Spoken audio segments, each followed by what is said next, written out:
Okay, so recently I've been thinking about my favorite video game of all time, and I started to think about what made it such a great game. So I thought it might be a good idea for a video, which forced me to sit down and write out all the different elements that came together to create such an awesome experience. This game had just an epic story featuring larger-than-life characters voiced by a team of really passionate actors, combined with revolutionary gameplay that required stealth and out-of-the-box thinking using an exotic inventory of weapons and technology. It's just a game that has always stuck with me, the story, the characters. So in this video I will give you 10 reasons why Metal Gear Solid is the greatest game of all time. Alright, so before I get started, I understand that taste in video games, like a lot of things, is subjective. So this video is going to be my attempt at arguing from an objective point of view. Okay, so now that's out of the way, let's start with some background information on the series real quick.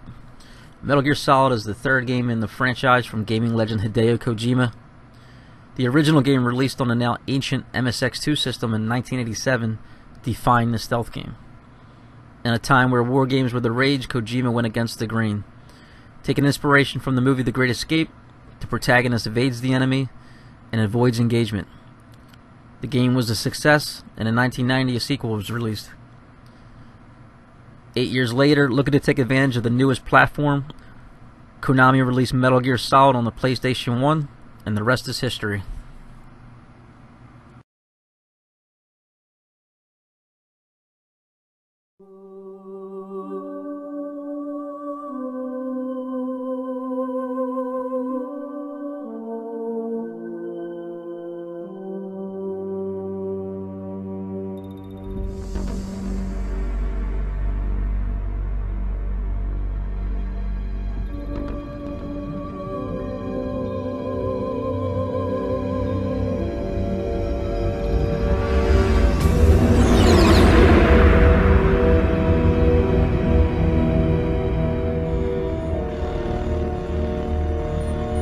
The nuclear weapons disposal facility on Shadow Moses Island in Alaska's Fox Archipelago was attacked and captured by next-generation special forces, being led by members of Foxhound. They're demanding that the government turn over the remains of Big Boss, and they say that if their demands are not met within 24 hours, they'll launch a nuclear weapon. You'll have two mission objectives. First, you're to rescue DARPA Chief Donald Anderson and the President of Armstech, Kenneth Baker. Both are being held as hostages. Secondly, you're to investigate whether or not the terrorists have the ability to make a nuclear strike and stop them if they do. What's the insertion method? We'll approach the disposal facility by sub. And then? We'll launch a one-man SDV. After the SDV gets as close as it can, dispose of it. From there on, you'll have to swim.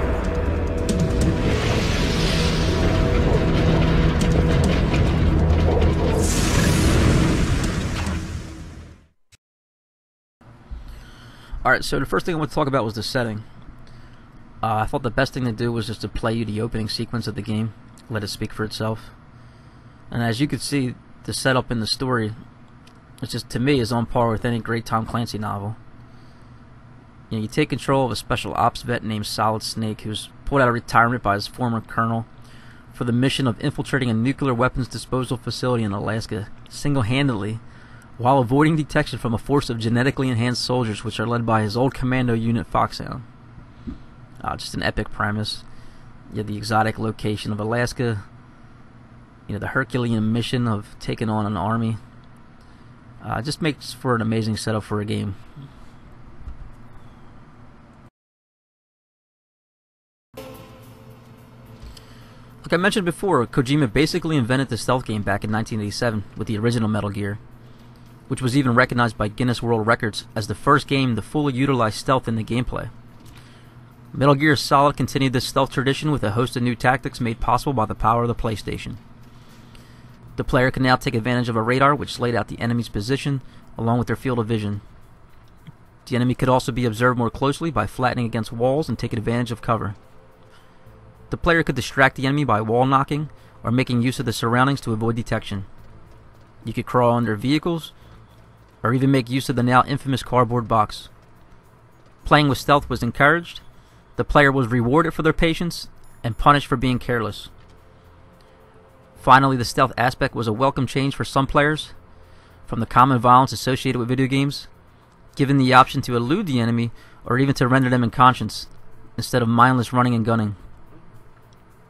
This style of gameplay went on to influence some of my favorite franchises, such as Assassin's Creed, Hitman, and Dishonored. Overall, the stealth gameplay made the game a thinker's game and brought a new level of sophistication and respect to the industry.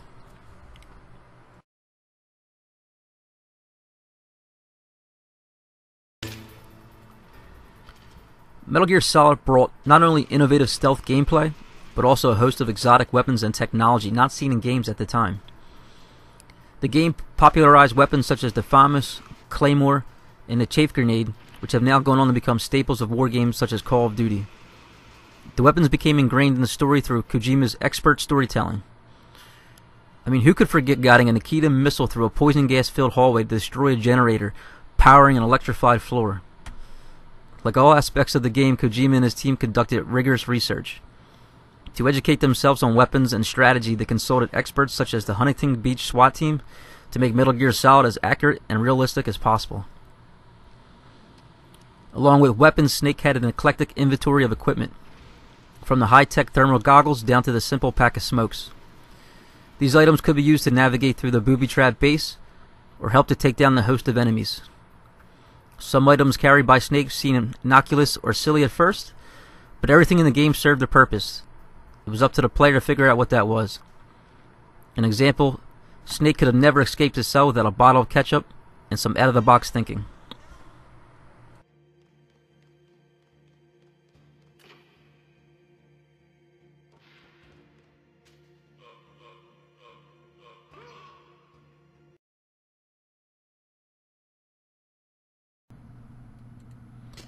Okay, so what made me really fall in love with Metal Gear Solid was the out-of-the-box thinking required to get through it. I already mentioned the ketchup example, but throughout the game the player faces challenges that required them to stop and to think unconventionally. These moments added another level of complexity to the game that made it even more enjoyable. I mean, there's nothing better than having that aha moment of relief after being stuck at a roadblock for a long time.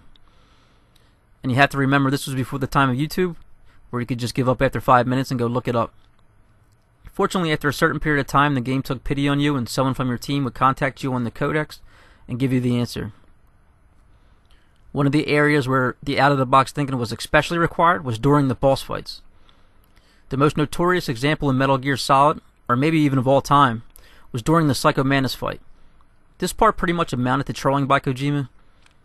Psycho Mantis has the power to read people's minds, which gave him a tactical advantage over Snake, which allowed him to anticipate and dodge all of his attacks.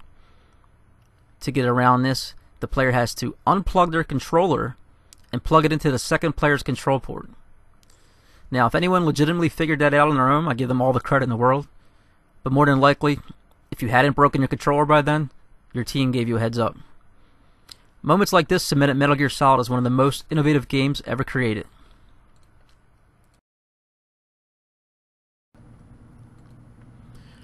Along with the out-of-the-box thinking, the game is just chock full of memorable moments, surprises, and Easter eggs. Whether it's being ambushed by soldiers wearing stealth camouflage or being tortured by Revolver Ocelot, the player is always kept on their toes. One of the most standout and unforgettable moments is when Psycho Mantis breaks the fourth wall Deadpool style to evaluate your performance as a player, then make your controller vibrate with the new DualShock technology. This moment captured another Guinness World Record for the game for the most innovative use of a video game controller. But among the most memorable things of the game, the bosses stand out the most to me. There are 6 members of Foxhound involved in this terrorist activity. Psycho Mantis, with his powerful psychic abilities. Sniper Wolf, the beautiful and deadly sharpshooter. Decoy Octopus, master of disguise. Vulcan Raven, giant and shaman. And Revolver Ocelot, specialist in interrogation, and a formidable gunfighter. Looks like a lovely bunch of folks. Too bad we'll be meeting under these circumstances. And finally, in charge of them, Foxhound's squad leader, Liquid Snake. Liquid Snake? Yes. And you're the only person who can stand against him. Metal Gear Solid had really one of the best rogues gallery of villains and set the standard for future games. All the bosses were unique and interesting. Each required a different set of tactics to succeed. These characters stuck with and made a lasting impression on anyone who has ever played the game. Popular YouTuber SS Sniper Wolf was such a fan of the game Sniper, she used her name for her channel. All the fights being memorable in their own right, from chasing down Ocelot, shooting down a Hind D, the long-range battle between Sniper Wolf, and the playing hide-and-seek with Vulcan Raven. There are just so many great moments to remember, and after the major fights, along with a health boost, the player was rewarded with more information from the boss about their background and the situation at Shadow Moses, which was a welcome gift to the player who was trying to piece together the puzzle of the developing story.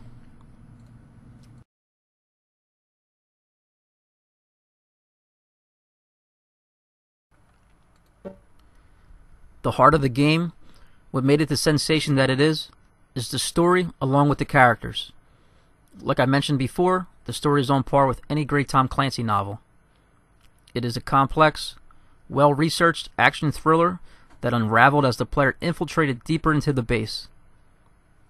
To sum it up, the player, as Snake, has to stop Foxhound from firing an untraceable nuclear weapon and starting an international incident. It's a layered story that most likely required a second playthrough to catch all the intricacies. Admittedly, the story can be confusing, but it's rather tame compared to the later sequels, where I think Kojima tried too hard to be clever, and it became too convoluted. As you progress, you face plotting, espionage, and betrayal. Each character, including the villains and Snake's support team, all have a story to tell and their own motivations. There's characters like the ninja who throw a monkey wrench into everybody's plans, to Decoy Octopus, a character shrouded in mystery that spawn a host of conspiracy theories for later games.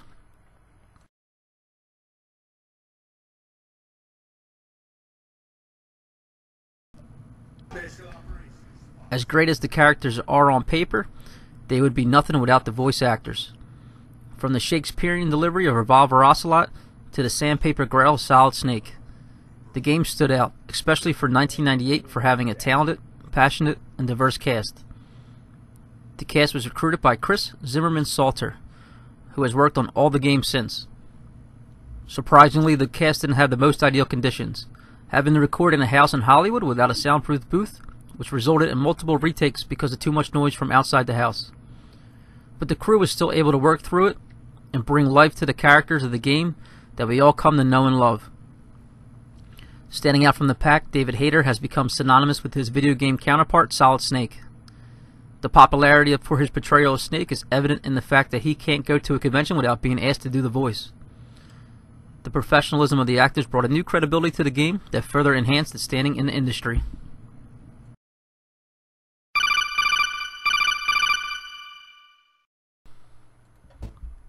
Along with the voice acting, the game brought unforgettable sounds and music that are still instantly recognizable to this day. Sounds such as the codec ring to the alert prompt will be forever remembered and ingrained in video game culture. Developers were able to bring to life the weapons and movement of the game with well-researched and realistic recordings. Kojima stated that, quote, "If the player isn't tricked into believing that the world is real, then there's no point in making the game." The soundtrack was composed by Konami's in-house musicians and featured in-game music with a synthetic feel that had increased and decreased pacing depending on the situation. The bigger scenes featured a more grandiose orchestra that created an atmosphere of a big-budget Hollywood action movie. But the game's soundtrack is perhaps remembered most for the emotional ending credits song, "The Best Is Yet to Come."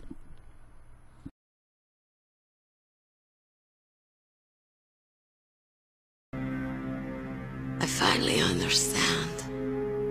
I wasn't waiting to kill people. I was waiting for someone to kill me. A man like you. hero. Please, set me free.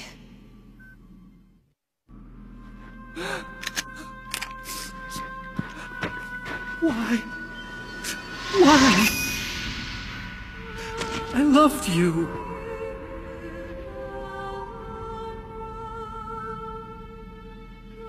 What is it? My gun. Give it to me.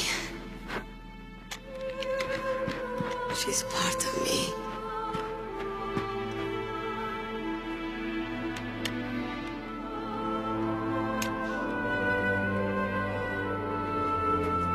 Everyone's here now.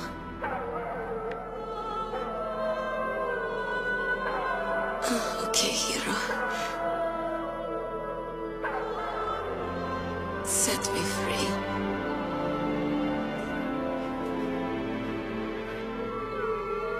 Goodbye.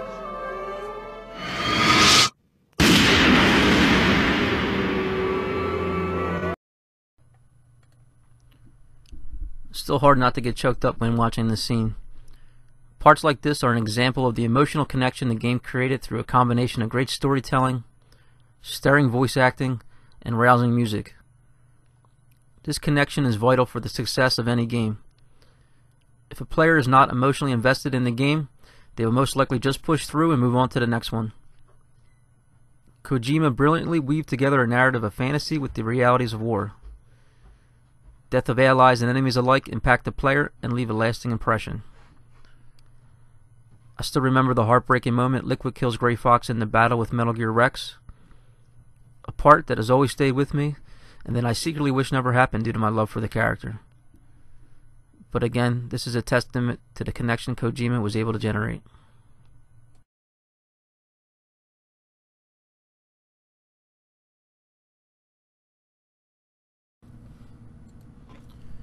Okay, to wrap it up, at number 10 is the game's ending.